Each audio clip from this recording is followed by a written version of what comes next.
Hey guys, welcome to another huge episode of Triggered. Hope you're all doing well on this Thursday. Big show for you tonight.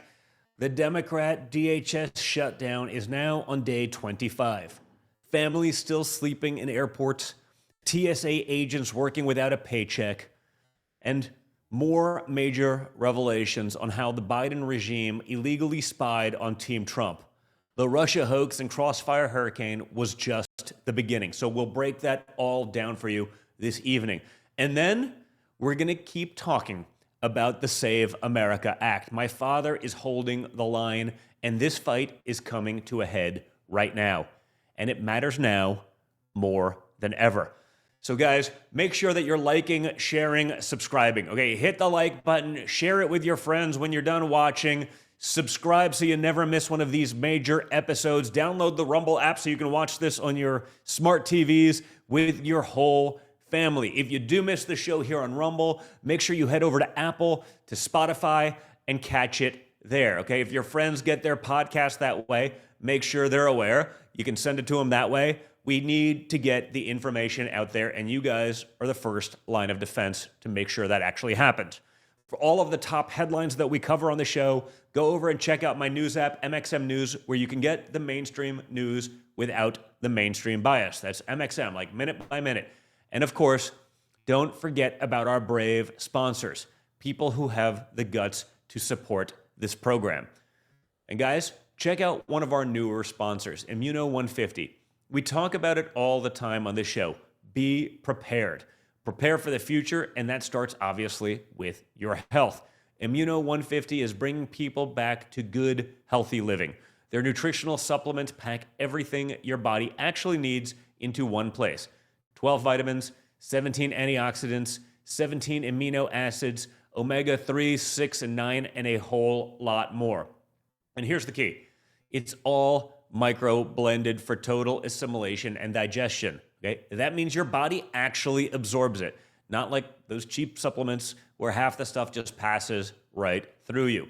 Immuno 150 has nearly everything the human body needs to get healthy and to stay healthy. Go to immuno150.com. That's IMMUNO150.com or call toll-free 888-316-2224. Again, that's immuno150.com. And speaking of health and wellness, check out our friends over at All Family Pharmacy. A great prescription is important. Getting a prescription also doesn't have to be such a hassle. That system is outdated, and honestly, it doesn't have to be all that complicated. That's why I recommend All Family Pharmacy. You go online, request the medications you need, fill out a short form, and one of their doctors reviews it. And they write you the prescription and ship it straight to your door. It's that simple. They carry antibiotics, antivirals, ivermectin, NAD, and so much more. So go to allfamilypharmacy.com/Don Jr., DONJR, or use code DonJr10, DONJR10, to save 10% at checkout. Again, that's allfamilypharmacy.com/DONJR, or use code DONJR10 at checkout. And now, guys, let's get into all of the top headlines.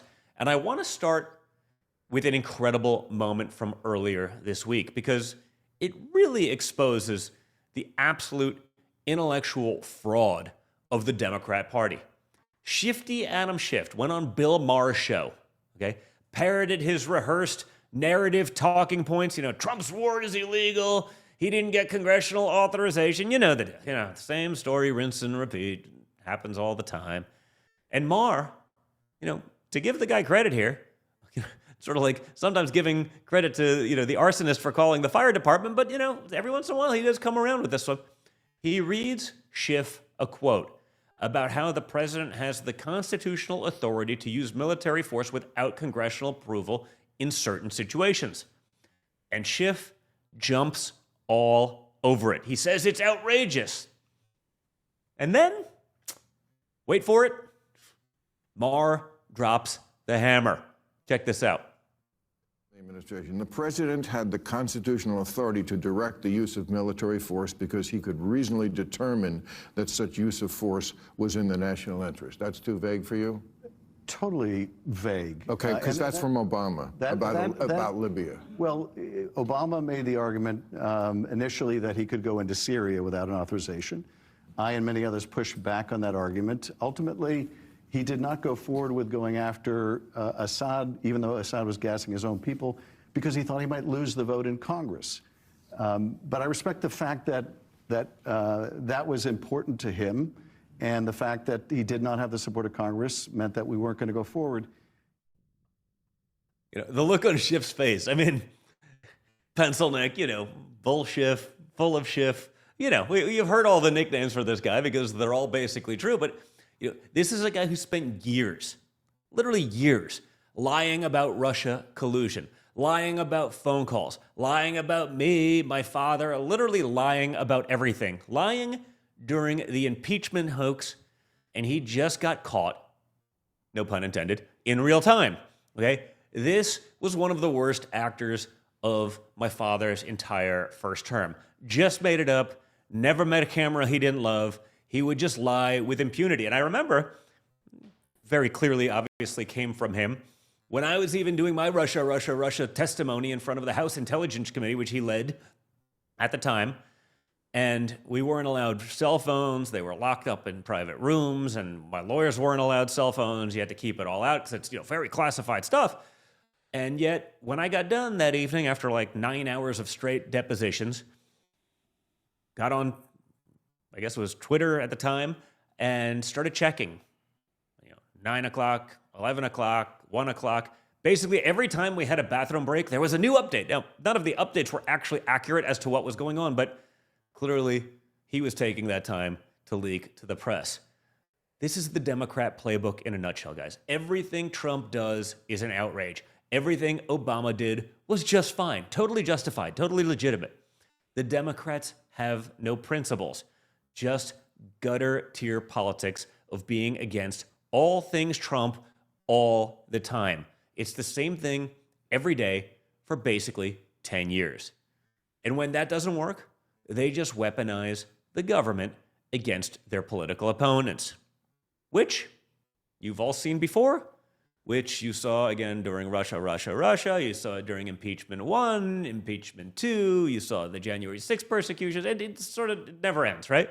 But it does bring us to our next story, which just keeps heating up, because this goes so far beyond what we even thought we knew about the weaponization of the Obama-Biden FBI.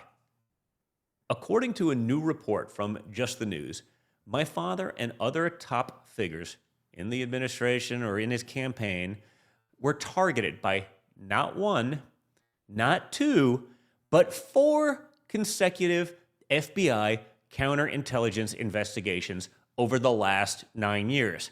4 codename operations that secretly subjected hundreds of innocent Americans to some of the most invasive surveillance tactics our government has. The most invasive stuff they've ever used. Remember when my father, who does have a pretty good understanding of how the world works, said, yeah, Obama was spying money. Like, it was obvious. And the media went nuts. You know, it was Obama, it was then Biden, it was like, you know, remember when he said that? And it was like, yeah, of course, because they just knew things that no one else could possibly know. They were investigating things, making up stuff, but trying to come up with enough closeness and proximity. Like, he was like, yeah, they're obviously spying on me. Turns out he was right. He was right. All of the media that said that there's a conspiracy theory, you know, another conspiracy theory that comes true, well, he was right, as always. He's usually right at the time, but most people don't figure it out till much later. Even Kash Patel, the FBI director himself today, was apparently being surveilled while he was going through the confirmation process, right? So he's chosen to run the FBI. They're still going after him personally. And the files were completely hidden, even from most of the Bureau itself. Watch this from John Solomon. They created these cutouts from the system, and they were kept in SCIFs, and they were hidden from public view. And even a director, if he wasn't read in, a future director wouldn't know they existed unless a whistleblower came to them and said, hey, boss, you won't believe what we did before you were director. We got your phone records, which is exactly what recently happened with Kash Patel, according to the reporting. You have agents down at the rank and file. Wait, I'm sorry, John. Wait, you're saying the FBI agents whistle-blew to Kash Patel that they were surveilling Kash Patel? They did. Yeah, that's exactly what happened. So Kash was under potentially illegal surveillance by the FBI? We'll have to see what the justification was. Yeah, we don't know yet. We're still getting these records declassified, but it would seem pretty odd that a man got confirmed in 25 to be the FBI director. Obviously, there was no criminal activity, or he wouldn't have been the FBI director. They were looking at him. Same thing with Susie Wiles. She's never been charged, but they got her phone records and were listening on her phone conversations, according to the data that's now been made public. There is an amazing... Let me walk you through the different dragnet operations. Number one, Crossfire Hurricane. We all know that one, right? It's the Russia-Kalusia hoax. Completely fabricated, based on a fake dossier paid for by Hillary Clinton, leaked to the New York Times, that then the FBI used to start up the investigation. It was just, circular garbage can that led to the Mueller probe and the biggest hoax in American history. Number two, Round River. This one started in the Pittsburgh field office of the FBI. They went after Rudy Giuliani looking into Hunter Biden's corruption in Ukraine. But it didn't stop there. It expanded to target numerous public figures who dared speak out about the Biden family corruption. Number three, Plasmic Echo. This one was tied to the Mar-a-Lago raid, the classified documents case. And here's the kicker. Internal FBI messages have already surfaced showing agents questioning whether they even had probable cause for the warrant. Think about that. The agents themselves weren't sure that they had the goods to even get the warrant. And they raided a former president's home anyway. And it wasn't just a regular raid where they show up for documents. They showed up with the FBI's HRT squad, okay? The hostage rescue team, okay? That's like the SEAL Team 6 of federal law enforcement. Why would you need that?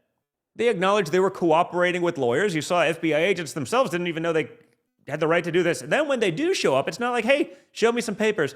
They show up with the hostage rescue team, fully armed, ready to go. Why would you do that, folks? Unless, of course, you were just simply trying to intimidate someone into folding, whether that's someone lying about what the president actually did or just scaring the family. Perhaps myself, I don't think I'm too easily intimidated even by those clowns, functioning this way. And, that's all coming from Ray. I know a lot of the guys that are the door kickers, and they're great guys. They're just doing what they're told, but it's coming from the top. Why do that? You think they do that to anyone else? And then there's number four, Arctic Frost. This one looked GOP lawmakers and top team figures up, trying to relate them to January 6th, and including spying on their phone records.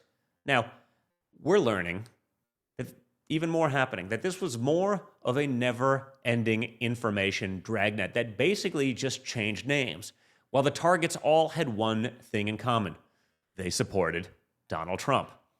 4 operations spanning from the summer of 2016 all the way to January 25. Okay?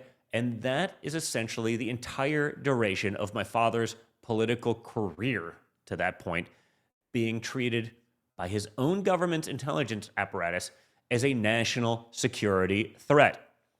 I'll tell you what, it seems like these weaponized systems in government, the FBI, probably the CIA, all of these things, they seem like a far greater national security threat. Remember, a threat to democracy. I don't know. I think the surveillance of like half the Republican Party probably seems like a far greater threat to democracy. And yet you don't hear any of the hens over on the mainstream media talking about that, even if it's the reality. Okay? The President of the United States was being surveilled like a foreign spy. Remember that. Hundreds of Americans caught up in this dragnet. People whose only crime was supporting or working with Donald Trump.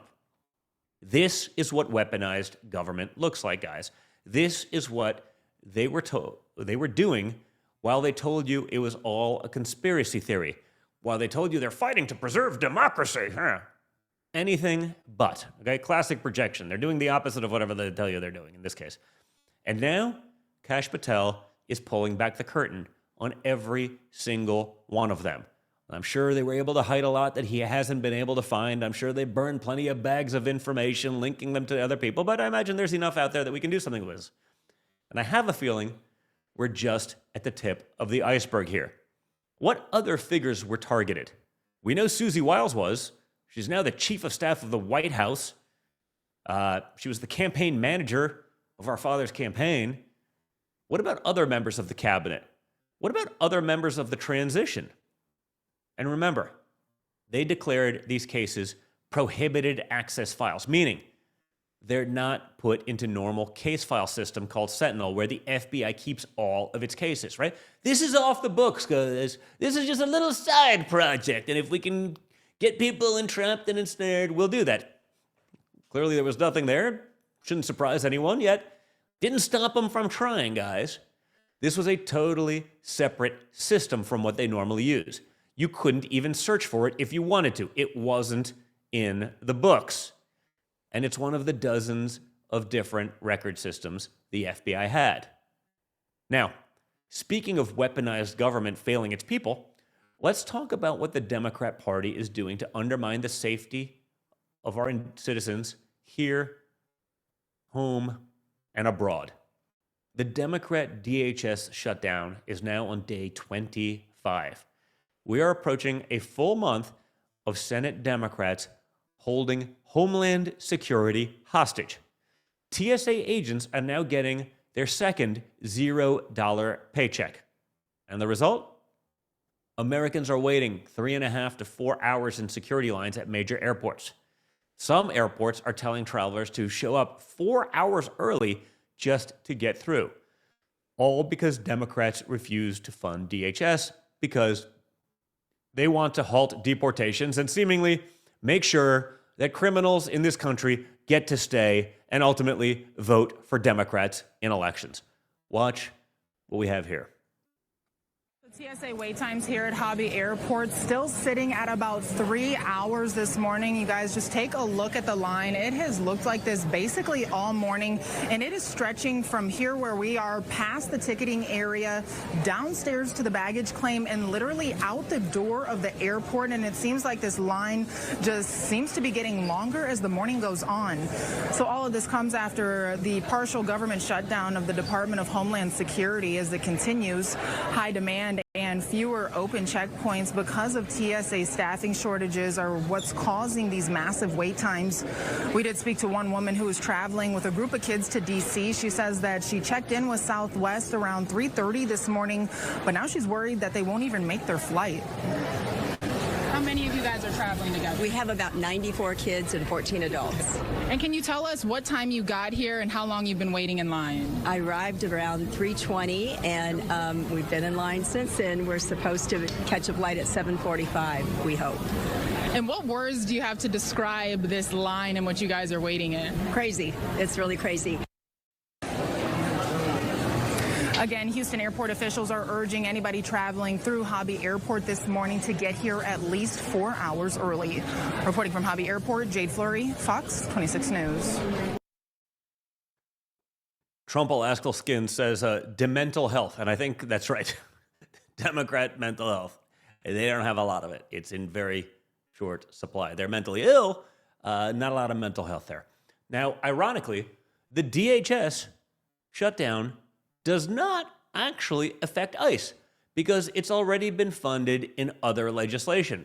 So this is purely about political theater for Democrats to make our country less safe and our airports more chaotic. They want Americans to suffer. They know the funding for ICE is already there. They know that. So they're going to withhold the other funding to make sure they can try to blame Republicans, even though it's all them, while the media obviously does their bidding for them. Here's Senator John Fetterman excoriating his own party. A welcome thing to see. I'll have to acknowledge that this shutdown had no impact, zero impact on ICE. All of the funding was already in place there from the big, beautiful bill that I did not vote for. I did not vote for that. So why should I punish all of those people that work under the DHS that keep our nation more secure? Why they shouldn't be paid? You know, I'm at the airport every week of the year, and I asked all of them in Pittsburgh, hey, do you guys like getting paid for your job? And I've never met one that says, nah, you know, the paycheck's not really a big deal. Everyone, and I believe we should be paid for the work that you've done. Why punish all those TSA agents and all the other people under the DHS umbrella just because the base demands that we just shut it down, absolutely knowing that would have no impact on. Credit to Fetterman, although as we'll cover later in the show, it's also time that he supports the Save America Act and really call out his own party on that one, especially for legislation that's like 84% popular with the entire populace of America, meaning you actually need an ID to vote. You actually need to show proof of citizenship to register to vote. Not exactly rocket science, not exactly controversial anywhere else in the world. But as for DHS, the House already passed a clean DHS funding bill. Even 4 Democrats broke the ranks and voted for it. And Senate Democrats, they blocked it. And up in New York City, Zohran Mamdani hosted his first iftar at City Hall, which is the evening meal served at sunset to break the daily fast during the Islamic holiday, holy month of Ramadan. But Mamdani turned it into a hosting of radical activists for a viral moment on social media. A moment where you're asking yourself how you can reconnect to growing up with being taught that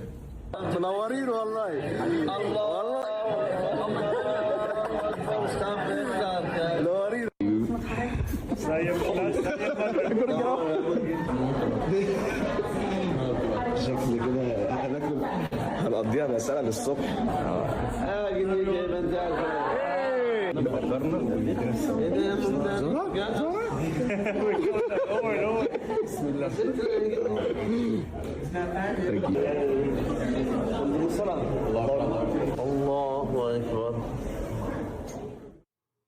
Now, I imagine if a Christian mayor invited Christian influencers into City Hall to pray on camera and push it out on social media, the left would lose their minds. The ACLU would file a lawsuit before dessert.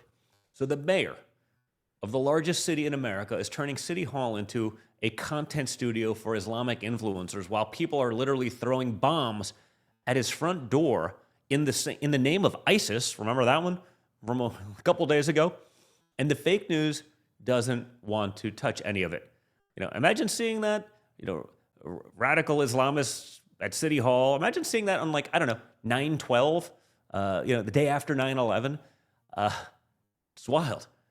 Now, the left lectures us all the time about Christianity, even when a teacher wants to pray in class. But Islam in City Hall, well, that's beautiful. That's diversity. That's beyond reproach. You can't talk about that. You know, there's obviously no separation of church and state when it comes to that. That's progress, guys. Now, I do want to pivot to something that connects directly to what we've been covering on this show for months: the massive fraud epidemic in Democrat-run states across the country. It took the mainstream media a long time to get there, and candidly, I'm shocked that they would ever actually expose the fraud, but credit where credit is due. CBS News analyzed records for every hospice operation in Los Angeles County and found that over 700 of the roughly 1,800 hospices in LA County triggered multiple red flags for possible fraud. 700 of 1,800. I mean, that's like almost half, okay? Watch the CBS fraud report here.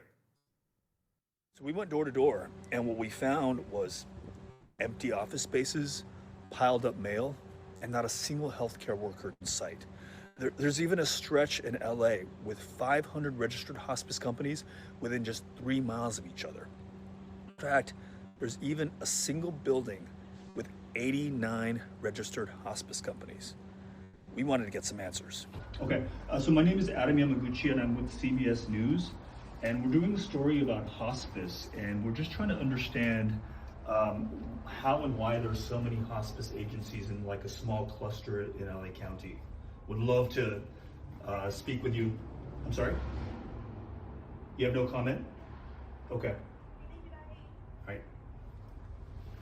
Medicare hospice fraud can happen in a few different ways. Shell companies can buy stolen Medicare numbers on the dark web and then bill the government for services that they don't ever actually provide.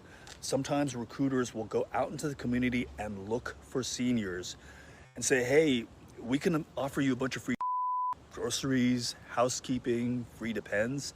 Just give me your Medicare number and I'll see what you're eligible for. And then boom, they're off and running. They can charge tens of thousands of dollars and in some cases hundreds of thousands of dollars on that one Medicare number. Guys, here's how the scam works. Criminals steal Medicare identification numbers. They enroll people in hospice care without their knowledge.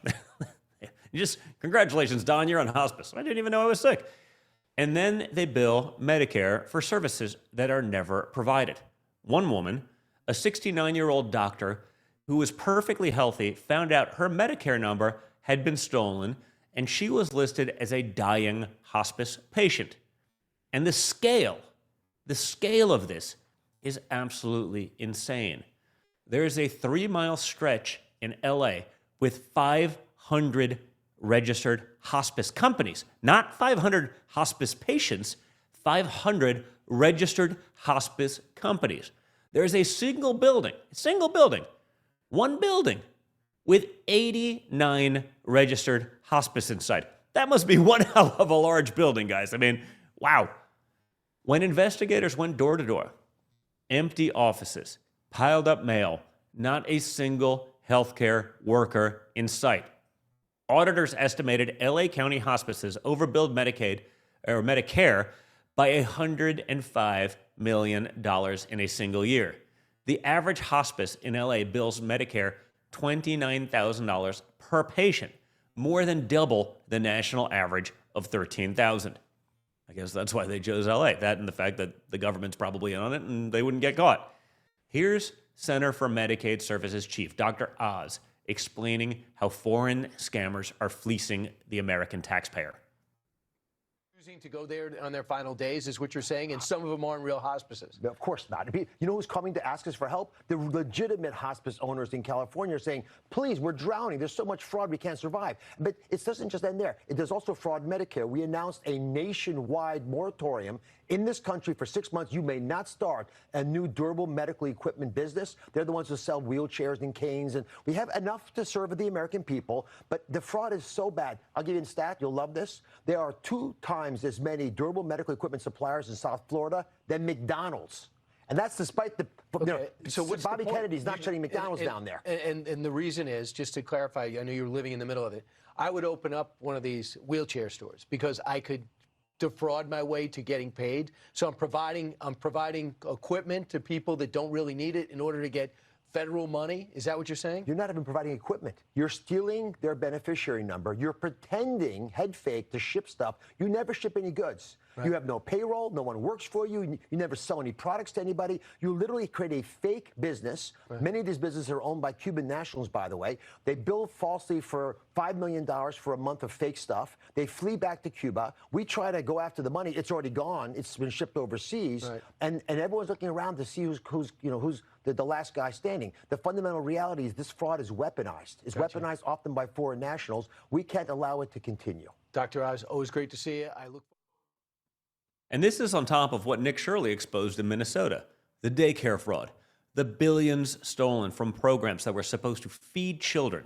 Remember, Nick lit the fire in Minnesota, and now it's spreading to California, where $24 billion went to homelessness, and the homeless population actually went up, where a state audit couldn't even figure out where the money went. A state audit couldn't figure out where it went. $24 billion? I mean, just, I don't know. What's $24 billion between friends?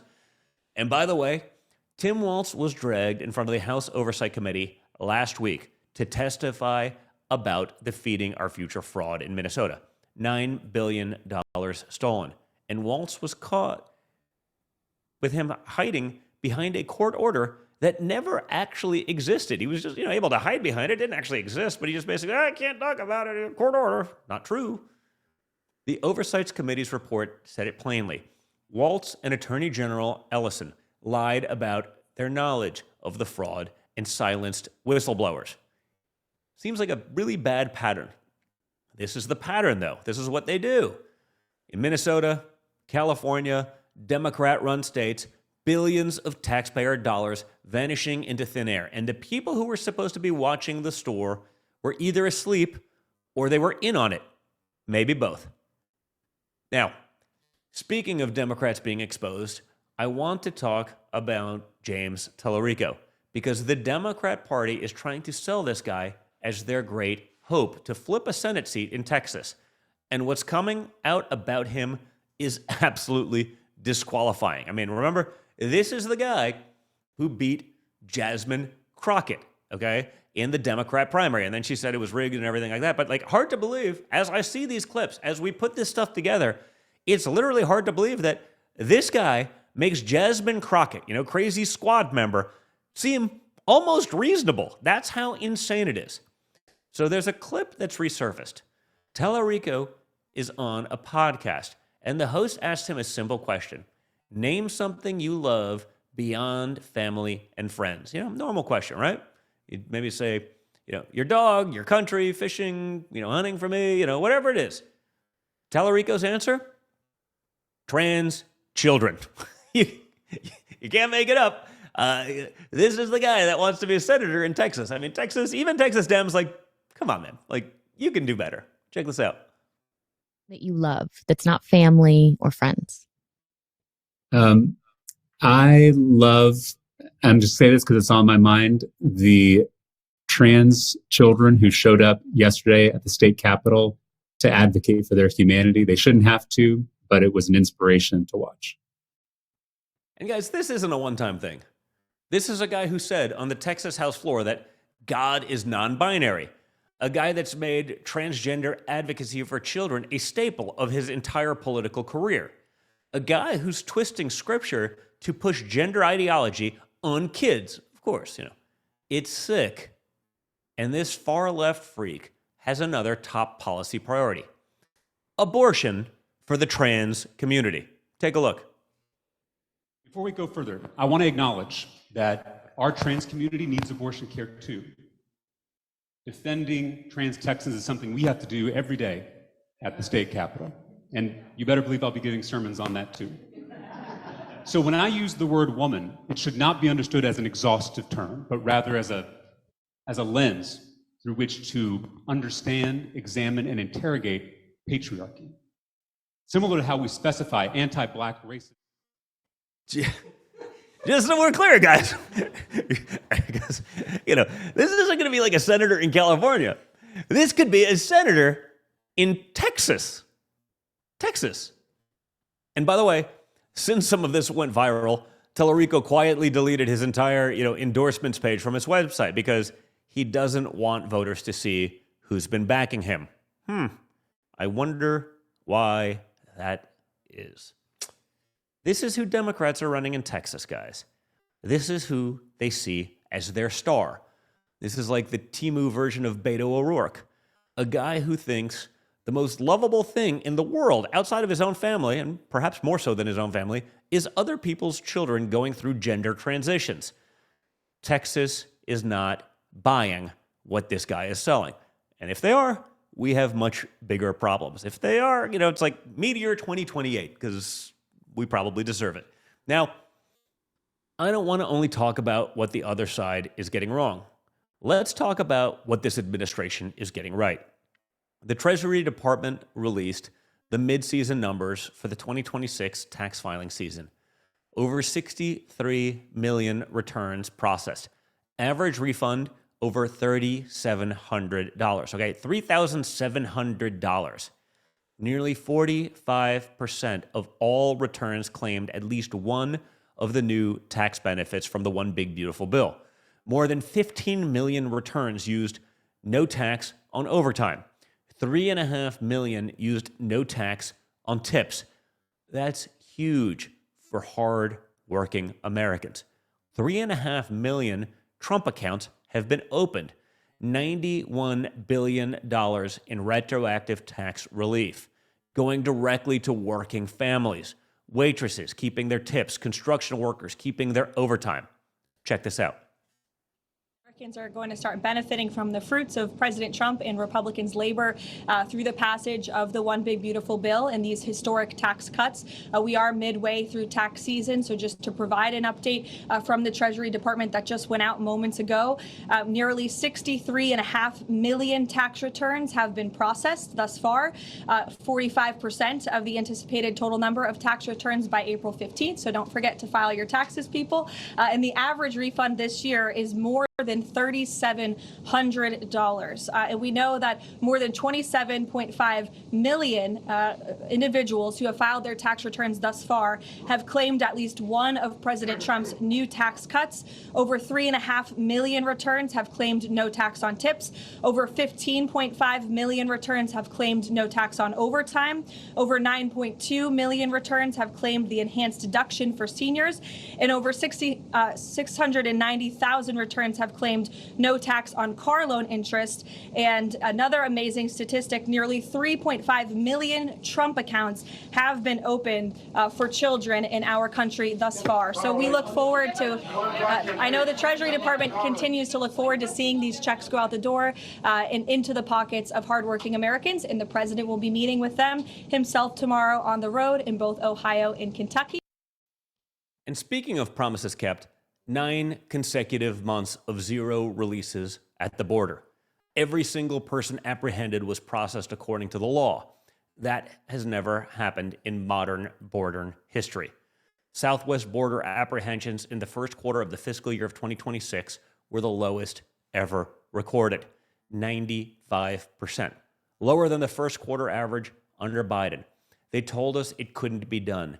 They said the wall was a vanity project. They called enforcement cruel. 95% reduction, zero releases. The border is more secure than it's been in a generation. And that brings me up to the final and most important topic of tonight's show. And this one, I need every single one of you to hear because it matters more than ever. The Save America Act, the Safeguard American Voter Eligibility Act, requires proof of citizenship to register to vote and a photo ID to cast your ballot in a federal election. My father said it clearly. He is not signing anything else until this bill passes. Nothing moves until we secure our elections. Check this out. Is Senator Thune listening to you when you say you want to pass the Save America Act? He says there aren't the votes to do it right now. What's your response? Well, he's got to be a leader, you know? If he's a leader, he's got to get him. It's the most popular bill I've ever seen put before Congress. And it's voter ID and it's voter. You have to be able to be a citizen to vote. It's called citizenship. And we're also adding in no men playing in women's sports, no transgender mutilization of our children, and no mail-in ballots, fake mail-in ballots. We have none of that, except in the case of the military, etc. It is the Save America Act. It's the most popular bill I think I've ever put before Congress.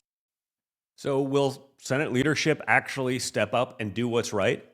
Thune claims the votes aren't there. But why?